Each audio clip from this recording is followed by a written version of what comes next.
This meeting is being recorded. Okay. Good evening, everyone, and welcome to another episode of Adoption Happy Hour, brought to you by NAAP. We are the National Association of Adoptees and Parents, where it is our mission to unify the adoption community and elevate our diverse voices by promoting dialogue, understanding, and healing through education, awareness, and connection. I am Beth Steury, one of the NAAP board members, and I am filling in tonight for Greg Gentry, who is actually our new happy hour host, but he is traveling, and we know where Jen and Ann are tonight. We are so glad to have many of you joining us tonight, and probably folks from all over the world. When we looked over the attendee list, we did not recognize all of the names, and we thought that was really great, that some of you are joining us for the first time, and some of you may be completely new to NAAP. We are so very, very happy to have all of you with us. So before we get to our guests, we have a bit of housekeeping to take care of. Okay. We ask that you please remain on mute, and you may raise your hand on the screen or in the or your virtual hand to be recognized. You may post your comments or questions in the chat. We remind you that this is a public meeting with no guarantee that information or identity is confidential. Portions of this event will be recorded and may be shared on our private happy hour group Facebook page, as well as on our YouTube channel. If you are experiencing a serious mental health event or suicidal events, please contact a licensed professional or the National Suicide Prevention Lifeline by dialing 988. One more screen to share with you. We always remind our attendees about all of the programming that NAAP has. Happy Hour comes to you the first and the third Friday of every month, and we have a variety of hosts. As I mentioned, Greg Gentry is our current host, and it's a great time to be a part of the adoption community and learn and be together. We have three other programs. Dr. Joyce McGuire Pavo is our expert on reunion, putting yourself together after reunion. She meets with us once a month. It's on a Tuesday, and it's either the second or the third Tuesday. It will be the 18th of this month. All things reunion we talk about, and she is very wise and really helps us as we navigate those journeys. Amy Seek is our facilitator for First Families, Birth Parents Journeying Together. This group meets on the second Thursday of the month, and that will be next week on the 13th. Our final program each month is facilitated by Dr. Liz DeBetta, Migrating Toward Wholeness, Rewriting Adoption Narratives in the Constellation. This is our newest program. It began in January, and we are hearing a lot of good reports from that. So you will be able to register for any of these programs. Once you start coming to a program, you will be getting emails that will let you know. You can also follow us on our Facebook page and see all that we have going on. Okay. So, without further ado, I am going to introduce to you our guest for this evening. Dr. Lynn Zubov has earned several degrees in the fields of elementary education and special education from St. John's University. She later obtained her PhD in special education from Vanderbilt University. She began her career as a teacher's assistant for infants and toddlers before becoming a public school teacher, where she worked with students with learning and behavioral disabilities. After obtaining her advanced degree, she transitioned into higher education, a move that allowed her to impact teacher candidates who also share her passion, and she worked with future teachers for 25 years. Lynn recently retired as a professor of education in her final year at Winston-Salem State University. She did that in 2024, and she also then developed and implemented the preliminary exploration into adoption reunion survey that she is going to be talking about with us tonight. And Lynn is currently the Associate Director of Adverse Events of Special Interest Education at, and I forgot to ask her how to pronounce that. So Lynn, if you want to fill in where that is. Sure, sure. Thank you very much. Let me share my screen just to get started.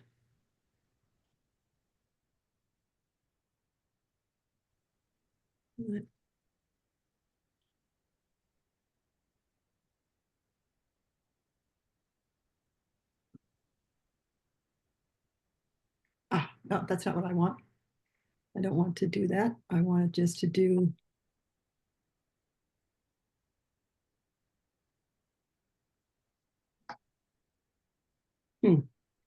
We had this little problem just a little while ago. I don't want it to be in the presenter mode. I just want it to be in the Slideshow? mode. The slideshow, yeah. So I go to slideshow, play from start, but it's showing as a presenter. We don't want that.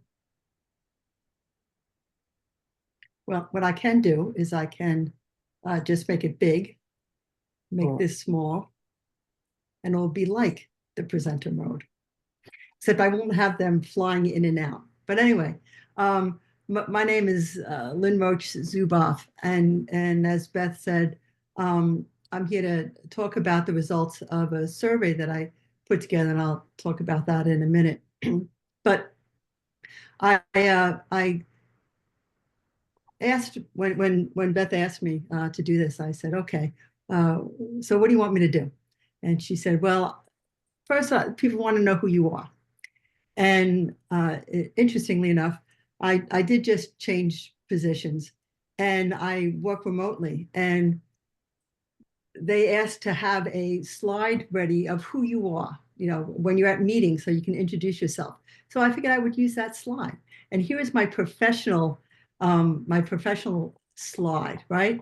I was born in Brooklyn, New York, and I currently live in Burlington, North Carolina, right? I work for a Japanese company called Daiichi Sankyo, and they often put your blood type on this. They gave me a template, right, of what they put on these introduction slides, and they had your blood type. So I put my blood type, but B positive. And so I said, I try that to be my attitude, right? Be positive. I've been married for 30 plus years. I have 3 daughters, 1 stepdaughter, 2 son-in-laws, 3 grandchildren, and only 1 husband. right? I received my PhD from Vanderbilt, and I got a bunch of degrees from St. John's. I've worked at the university for almost 30 years. I spent 24 years at Winston-Salem State, and before that, I was at Canisius College. So that's me professionally. But then the question comes down to who I am in relation to the adoption community. And when I was putting this together, this slide, when I did it at work, I have a picture of my family, right? I have a picture of my family. But out of respect to my daughter, since this is going to be videotaped and aired, I took that picture out because out of respect to her, for her privacy, I took the picture out. But when I was putting it together, I then started to say, well, I'm going to put pictures of me, and I'll show you why in a second. So this is a picture of me. I think it's the end of 8th grade, right? This was before, anything was digitized, right? So there is no date stamp, but I remember where it was, right? It was for a party at a friend of mine who was having her bat mitzvah, right? So it's probably about 8th grade, all right? It's me, right? The next picture I have is me in 11th grade. And I don't know if you can see the difference in the face of the 2 girls, right? I know because I know who she is, right? And I can see her despair. By this time, I already lost my daughter, right? So I was pregnant at the end of 9th grade, and had my daughter in 10th grade. And so by 11th grade, I think you can always see the despair. Then that's my high school graduation. And I think you can really see the toll that it took on me, right? So I'm a little Quebec right now, but anyway, that's the progression over time. So in 4 years, I went from somebody who was kind of happy to somebody who was in despair, right? But then what happens, right? So life goes on, right? Life went on, and I ended up getting a job to working with children with special needs at a summer camp, and that was a huge impact on my life. Um, so much so that I ended up becoming a teacher for students with special needs. I received, my associate's degree, a bachelor's degree, a master's degree, a professional diploma, which would be considered an educational specialist, all before I was 30 years old, right? It was actually even before I was 29.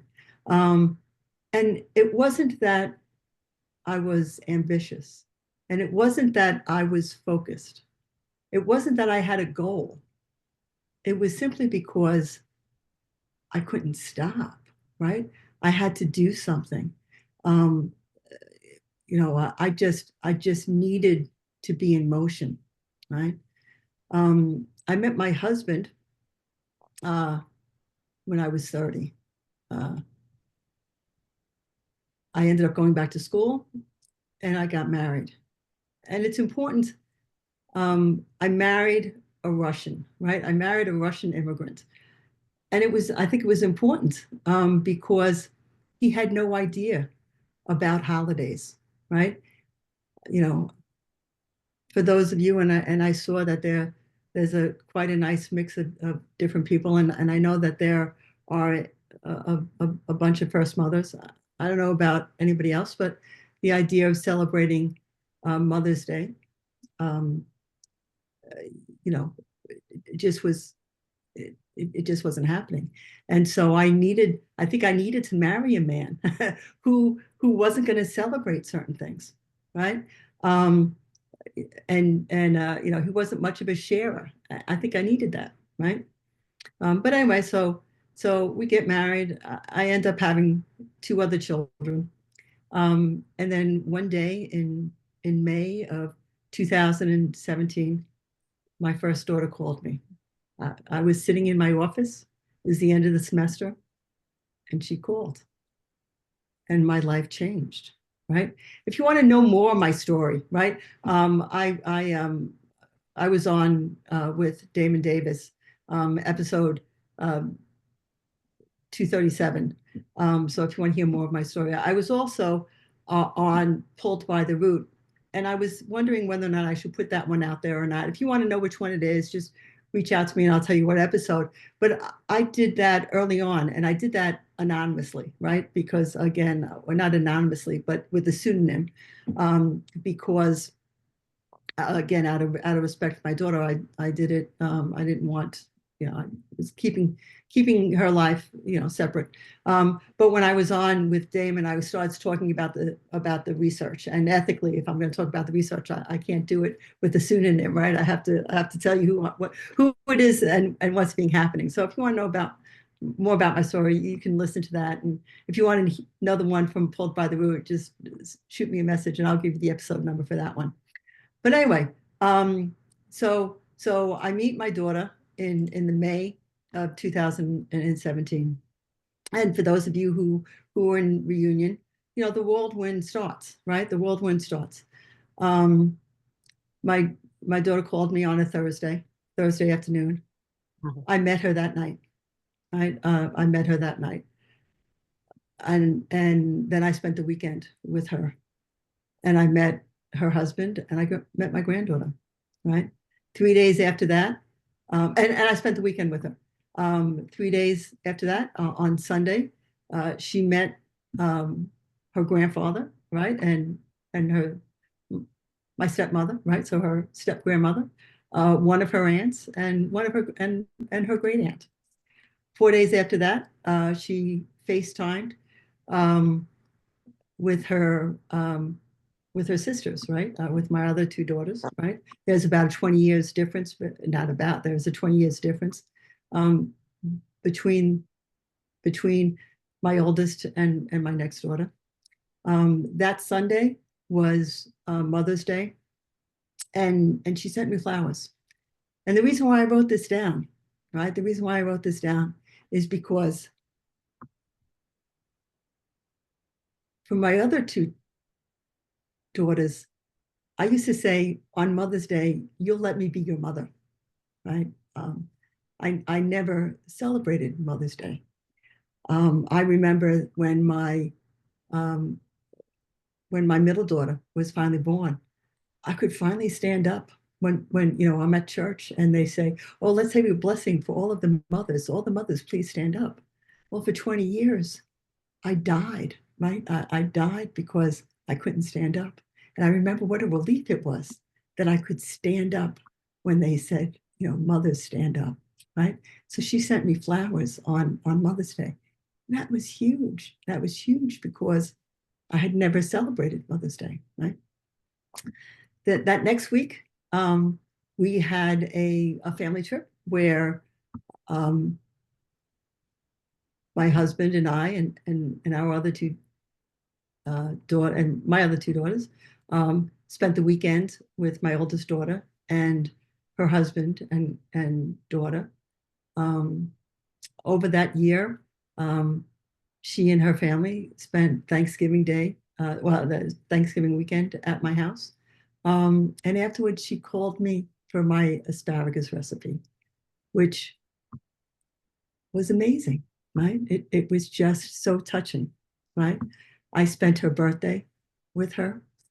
And then 11 months later, 11 months after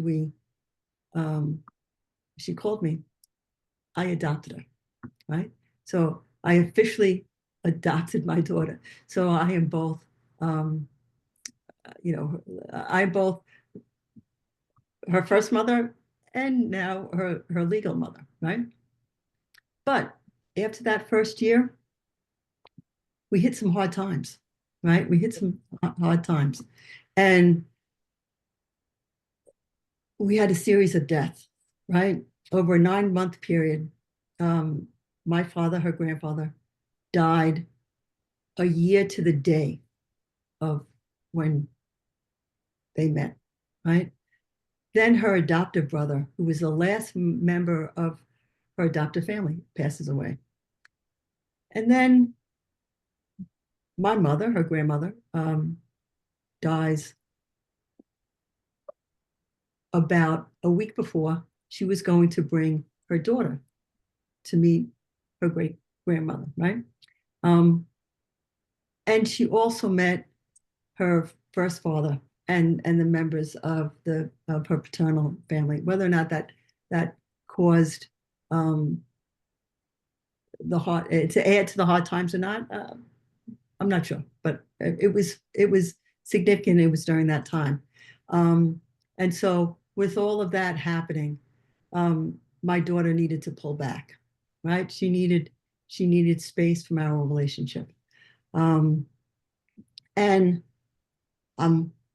I'm I'm crushed, right? I'm crushed. I I don't know what to do, right? I don't know what to do. I don't know why she's stepping back. I don't know. I don't know what I did. I don't know why I'm not good enough. I don't, all of those issues that come up, right? That they're all there. And as I said, I walked to the university, so the first thing I did was I went to see what the research said, right? What the research out there about reunions, what does that say? And I was surprised at how little research is out there. And so I said, I'm going to ask the question, right? I'm going to ask some questions, and that's where this whole project came from. Unfortunately, the timing of it was terrible because it was the last year of being at the university. But it was amazing how quickly it I was able to get it launched, right? So I created this survey, right? The preliminary exploration into adoption reunions, and originally it was really going to focus on reunions, right? Because that's what my concern was. I you know that I wanted to know. I had a bunch of questions, and I wanted to know the answers. And so my the original focus was on reunions, and hence the title of the survey. However, after talking with a number of people, it expanded, right? The survey expanded to talk about various adoption related topics. It included questions that talked about interracial and international adoption. And the most important is this issue about the mental health. And I'm going to talk about some of the mental health issues that were highlighted with the results. Okay. So, we created a survey. I had a Facebook page. I reached out to different organizations to see if they would help publicize it. At the end, I'm going to give the National Association of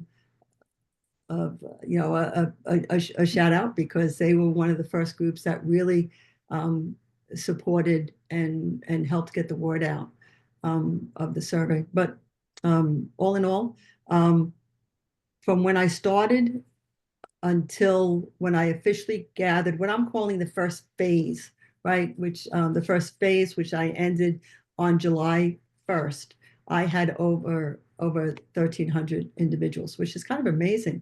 I was hoping to get 500 people to complete the survey. I got 1,311. And I looked the other day, and people are still completing the survey. I think that there are another 400, I think, people who've committed this, who've taken the survey. My goal is that in a year, I can go back to see if the trends are still the same. But anyway, so let's get to the meat of the discussion, right? So the survey population was overwhelmingly adoptee, right? And overwhelmingly female, right? But there was, you can see the numbers, right? 10% male about, and 30% first mothers. Fortunately, we had some first fathers, but unfortunately there were only 7 of them. So I was hard to do anything with those numbers. But anyway, so what did I conclude? What I conclude was that there is a long-term negative effect on individuals who are separated from birth from their others, right? Now how did I get, how did I come to that conclusion, right? I know my opinion, but what does the data say, right? So what people said, right? When I asked adoptees, what would you like others to know about your experience, right? When I looked at the results, right, you can really take a look at their responses and say that there were 6 major categories. They talked about the trauma and the loss. And I'm looking at the time. I have some quotes that I think are pretty powerful when it comes. But I also want to make sure that I get through the whole thing. But anyway, there was a lot of what I know, but there was some discussion about on the Facebook page of who answered, right? Who answered the survey, right? We know how many, we know whether they were adoptees or they were not, but some people want to know, and I'm this is not my term. This is coming from the Facebook page, right? I don't want to put any bias, but somebody was like, well, were these happy adoptees, who answered this? And what I found interesting, right, was a quote that says, Despite having a loving adoptive family and a lovely life with them, it has been highly traumatic to be born.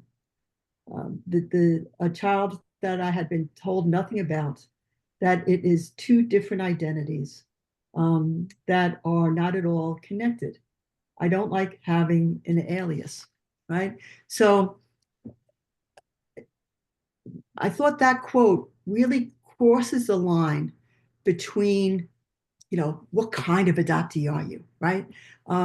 This just says that even even if you are adopted into the best loving environment, you still are going to have trauma and loss, right?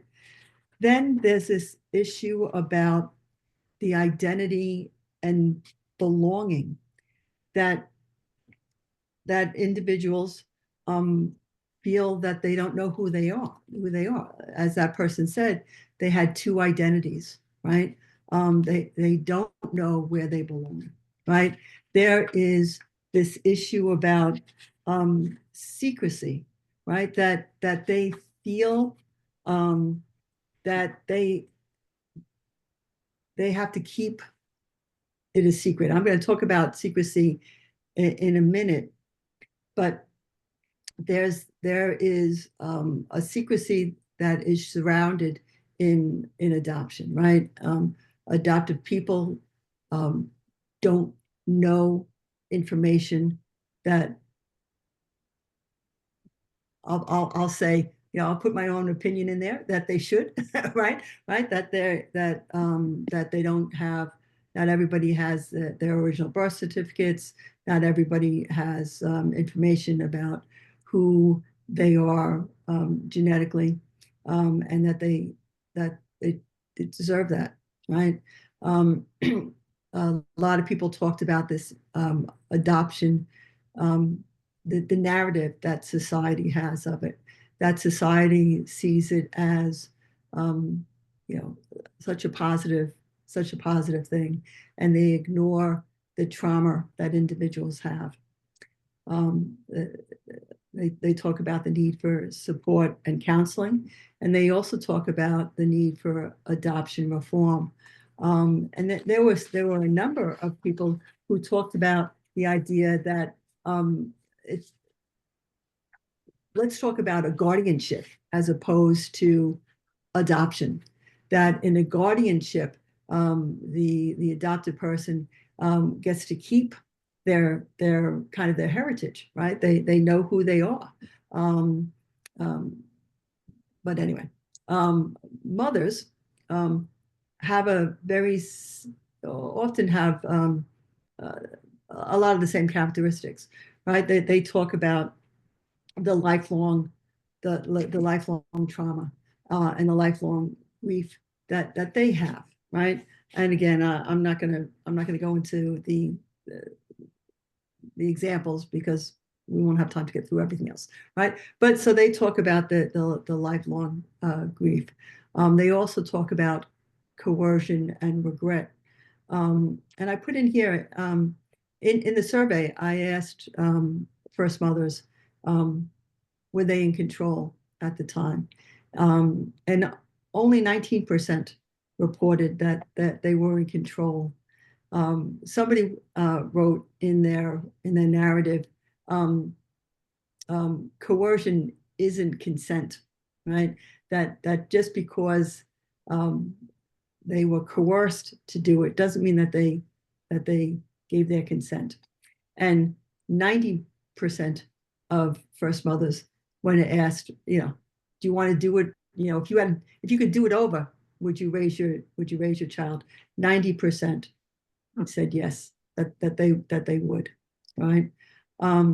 Again, there's along that same line. Then is this desire for keeping families together, right? For myself, it was 1976.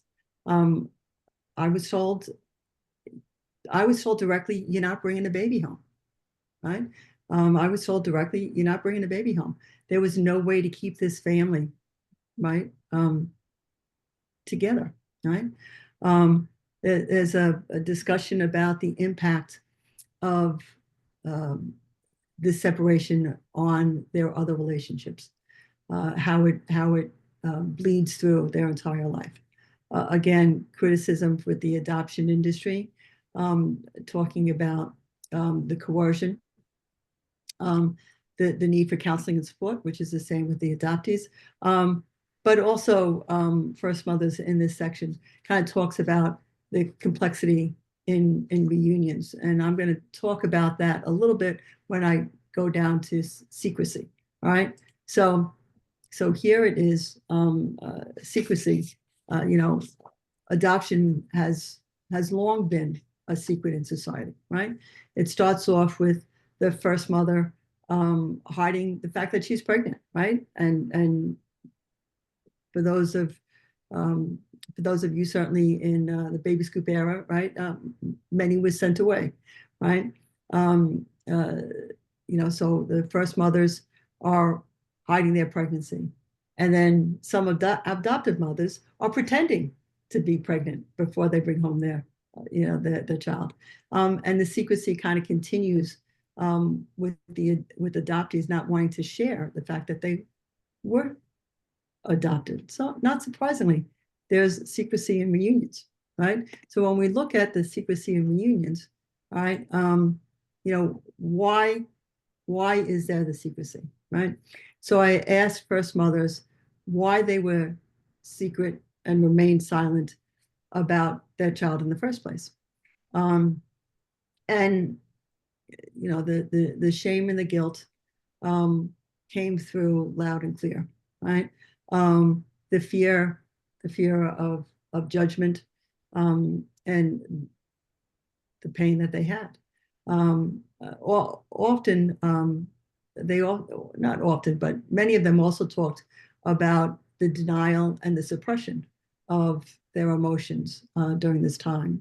And again, societal pressures, lack of understanding, and their own personal pain. It was just too painful. One woman simply wrote, "I couldn't." Right? She just, I kind of found that kind of powerful, that she just said, "I couldn't." Right? I just couldn't. Right? And then there was a question about our first mothers keeping their reunion secret, right? And there were some first mothers who were in reunion who still don't share about their child, right? And when asked why, again, it's very similar to why they kept their pregnancy quiet in the first place, and it's that shame and guilt and judgment and social pressure. But then there was another one that said respect for their others, because some of their adopted individuals are keeping their reunion private, so their first mothers are also, right? So when it comes down to why do adoptees keep their reunion secret, well, it's all around trauma, right?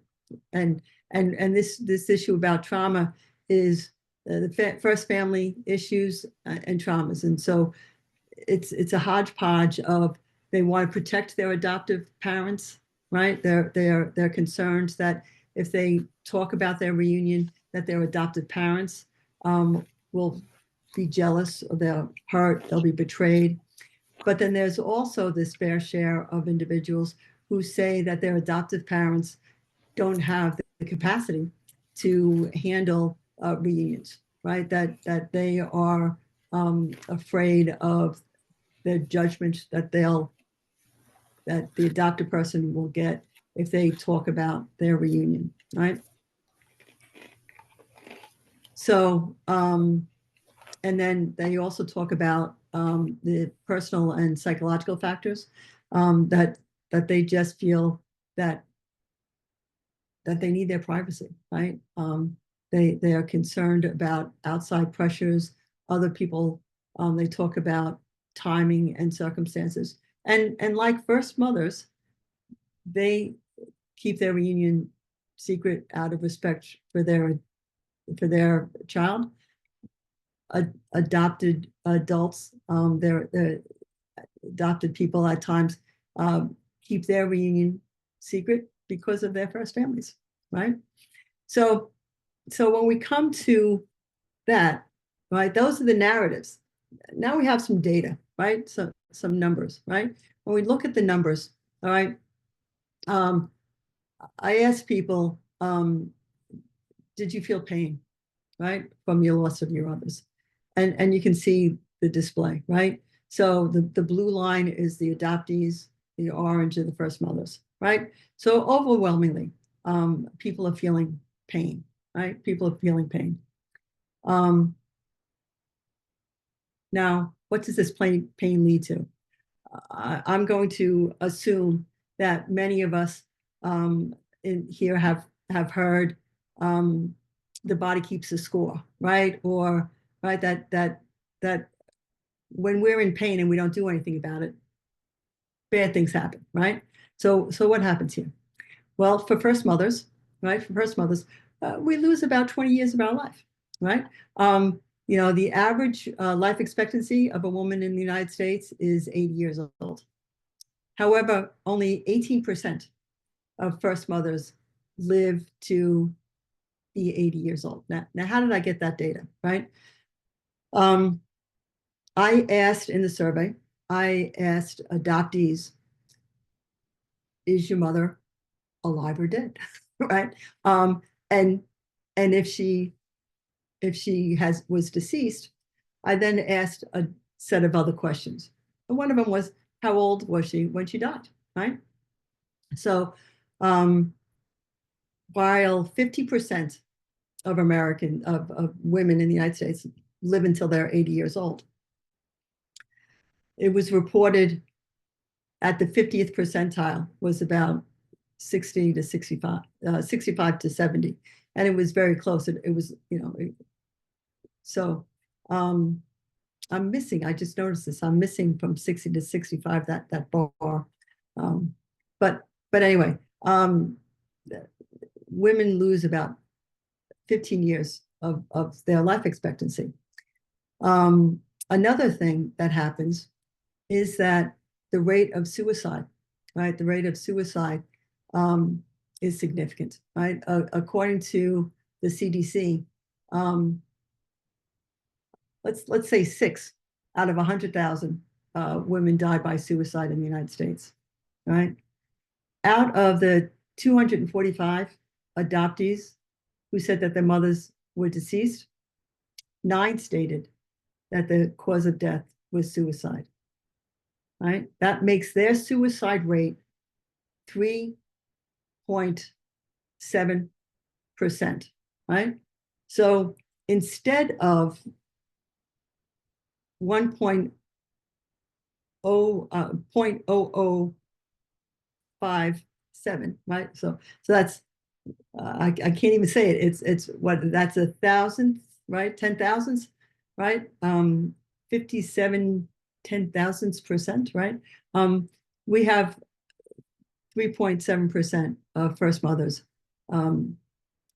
die of suicide, which makes first mothers more than 600 times more likely to die by suicide. Unfortunately, I didn't ask the same questions for mothers, right?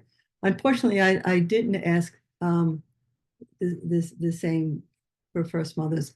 I did receive some narrative that first mothers had about their child dying of suicide, and Terry, I saw your statements. I saw your statements. I'm sorry for your loss. Unfortunately, I didn't ask that question. But I did ask, I'll talk about, I don't actually, I thought I jumped into another, I'll ask that, I'll do more about the suicide in a minute, right? I did ask everybody kind of what long-term mental health effects did you have, right? And you can see 60% of adoptees say that they were emotionally distant, right? 50%, 55% of mothers, right? Adoptees overwhelmingly state that they feel as if they need to be in control. First mothers, not as much, right? Unfortunately, I don't have the general population numbers that correspond with those, but I do have it on avoidance, right? 63% of adoptees say that they avoid things, right? 55% first mothers, right? Against 12% of the general population that say that they avoid things. I have this overeating, right? Interestingly enough, we all overeat at the same rate, right? About a third of us all, we overeat. But adoptees and first mothers are more likely to restrict their eating than the average population, right? I wonder if that has to do with being in control, right? So that's interesting. Now we get to things that are even more significant, right? We have 50%-ish of both adoptees and first mothers say that they are isolated, right? That they keep to themselves, that they isolate themselves, against 25% of the general population. We have a quarter of the population, adoptee and first mothers, who say that they are hyper sexual, right? Versus 6% of the population. I find this interesting. Drug abuse, right? Drug abuse is the same, right? You have about 18% that of adoptees and first mothers who say that they abuse drugs, which is pretty much in line with the number of the general population. However, the alcohol abuse is significantly different. And one hypothesis out there is you can still abuse alcohol and be considered a good adoptee, but abusing drugs, right? Abusing drugs gets you out of that good adoptee stance. Does that make sense? It's kind of hard for me to see all, because I see my screen and I see 1, 2, 3, 4, 5 people, right? So it's hard for me to see the reaction. But this issue about a good adoptee, right? A good adoptee doesn't do drugs, but we can still drink, right? Right. We have 17% of adoptees admitted self-harm, 11% of the of first mothers, against 6% of the general population. But here we have the attempted suicide rate, right? 22.6% of adoptees said that they attempted suicide. We have 22.7% of first mothers who've attempted suicide, against the 0.06% of the general population that is attempt suicide. The conventional wisdom, right, is that adoptees are 4 times more likely to attempt suicide. I know before I got involved in collecting data here, that's my understanding, where adoptees were 4 times more likely to attempt suicide than non-adopted people. And when I was getting these numbers, it just didn't make sense. How is 4 times when I'm getting 30 times, right? And so I looked at the study where this 4 times the adoptees rate comes from, and it comes from a study that was done looking at young children from the age of 12, I think it was 12 to 21. And for those who are under 18, they asked their parents, right? Did your child attempt suicide? So there's some current concerns I have with the original study, but the U.S. national rate is about 0.5, right? Commit suicide from the CDC. And then there's the American Foundation for Suicide Prevention, which says it's 0.6. I used 0.6, and I'm going to show you what I found in a minute. There's no data on first mothers, right? There is some data that talks about women who lose their children from social services from Canada, but there is no data that I found on first mothers. So using the data that says 22% of adoptees, 20. So let's say 23% for both of them, right? 23% for first mothers and adoptees, and using the higher rate of 0.06, that makes adoptees are roughly, and we'll round down, right? So we're not making it, right? We'll round down and we'll say 37 times more likely to attempt suicide, right? So adoptees and first mothers are 37 times more likely to attempt suicide. It's not the 4 times more likely, it's 37 times more likely, right? Which is, if that's not a wake-up call, there's no wake-up call to be had, right? So, when we look at the rates, right?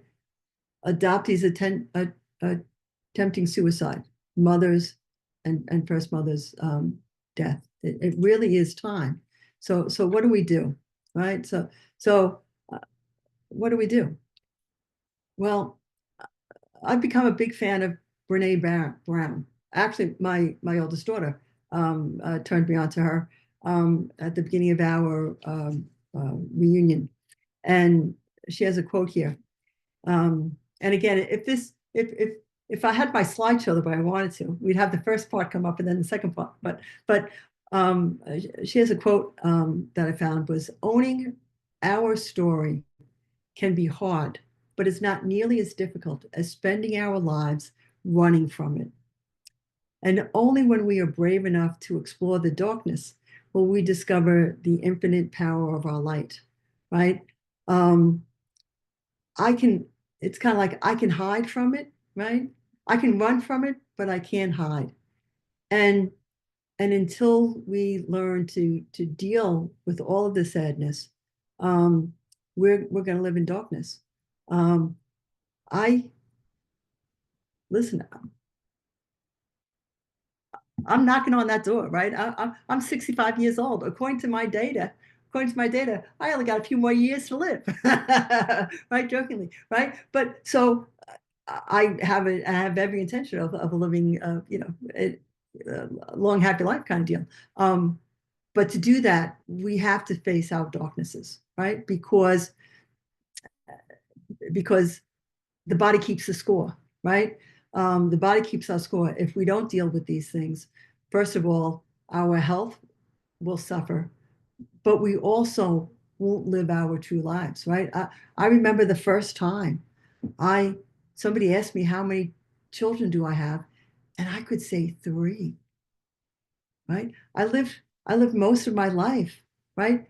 Not living my life, not living my truth. My truth was I was a mother of 3. And I lived most of my life not living that truth, right? We have to live our truths. We have to be able to be who we are, right? It is long. Oh, okay. Okay. So there is, in closing, there's this concept of quantum entanglement, and bear with me, but in 2020, there were these 3 teams who got the Nobel Prize for physics. And they talked about this idea about quantum entanglement. And quantum entanglement talks about this relationship between particles, right? Between particles, where knowing something about one particle allows you to know something about another particle. And this entanglement can be across a room or across a galaxy. It doesn't make a difference where these two particles are. They're connected.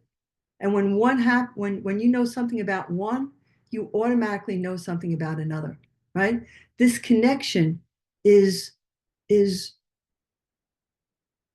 goes against what people would think about the fundamentals of the fundamental law of the universe. Einstein referred to it as a spooky action at a distance, right? Because it doesn't make any sense. Just because I see something in a room here, I can know something about something across the galaxy.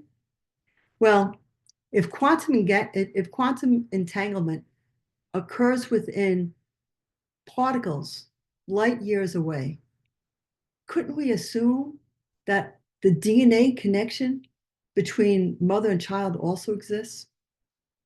Right? There's an entanglement there, right? And it's the time is long overdue for society to have this honest discussion about effects of adoption, right? Society has a narrative, right? And this narrative is pushed by people often not the ones who were affected, right? But other issues. And I was amazed at the response that I received to the survey. And I was in higher ed for almost 30 years. I've been in research. I've done research a long time, many times. I've never received the feedback that I have with this particular survey. I think it was Jen had mentioned that people just want to share, right? I had people emailing me after they took the survey, thanking me for the survey, because their voice was finally heard, right? I think that we need to tell our truths, right? We need to help society understand the true consequences of the separation. Anyway,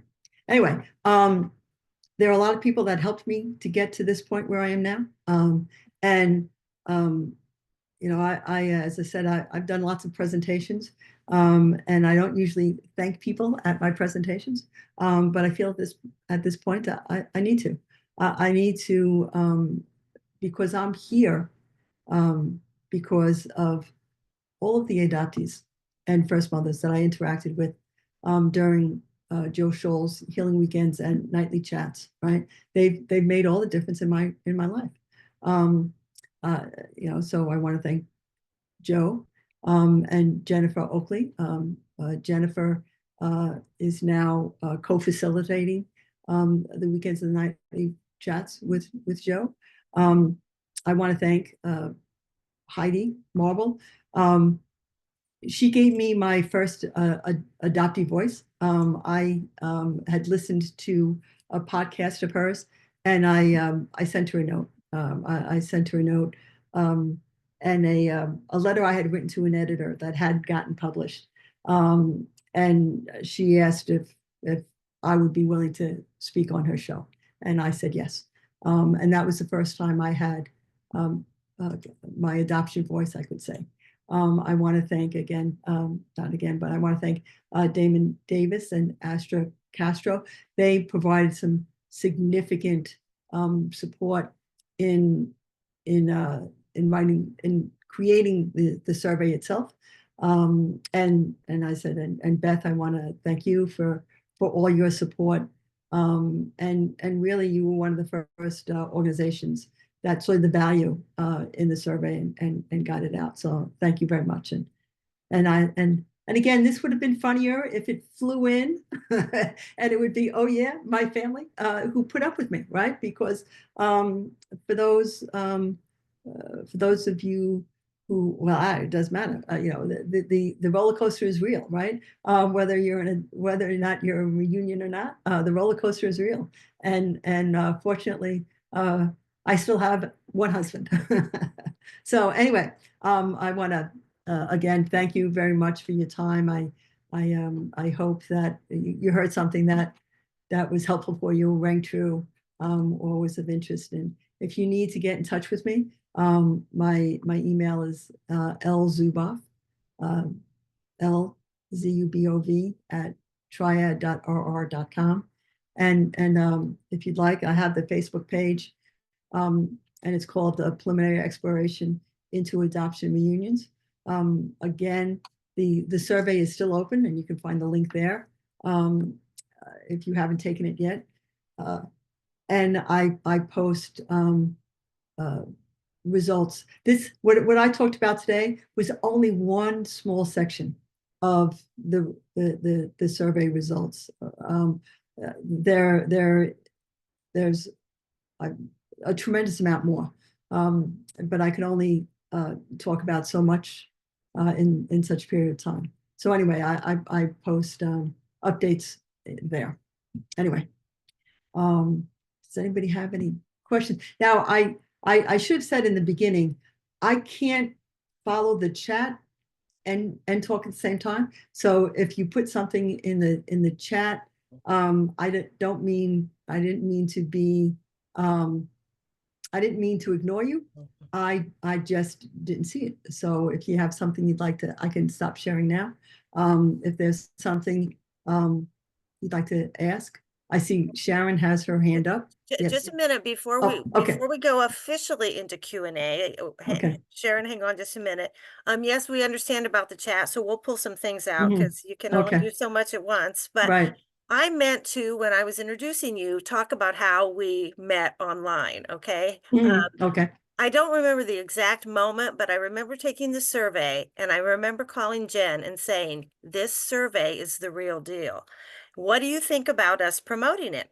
And she took it and she agreed. And so Lynn and I had a half-hour phone conversation. I was cooking dinner one night. I don't know if I told you I was cooking. And I hung up and I told my husband, I said, "This is so wonderful." And a lot of what we do at NAAP is we are trying to get our voices out there. And I said, this is doing exactly what we want. And something that I wrote down that you said, long overdue to have an honest discussion. That is exactly where we are at in society. And so we knew that we wanted to be involved, and we were so excited to have the opportunity to promote for you. And then when you were able to come to the summit, that was even better. And we got to meet you in person, and probably several of our attendees tonight got to meet you there. So we are very, very excited about the connection that we have made with you. And thank you so much for being here tonight. And we are going to end the recording, but then we will get into the Q&A. So let me. Thank you. And thank you. We, as you said, we talked and I appreciated, I just appreciated your willingness. And I was, I was late to the table when it comes to your conference, right? And so I was grateful that I had a little stand over there, right? And talked to him. And so it was good. It was good. Thank you. Not only did we share it, but many of our community picked it up, and we clapped every time we saw one of our community also sharing it. It validated to us that everyone is seeing the same thing, that this is a really good deal. Okay, so let me go ahead. I'm going to go ahead and stop, or I'll forget.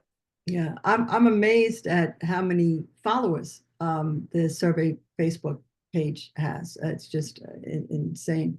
It is wonderful. And there are the posts that get shared and they get reshared and they get reshared, and it's really amazing. And I think it's because people are hungry to hear alternate perspectives, I guess you could say. I think you were right. Okay.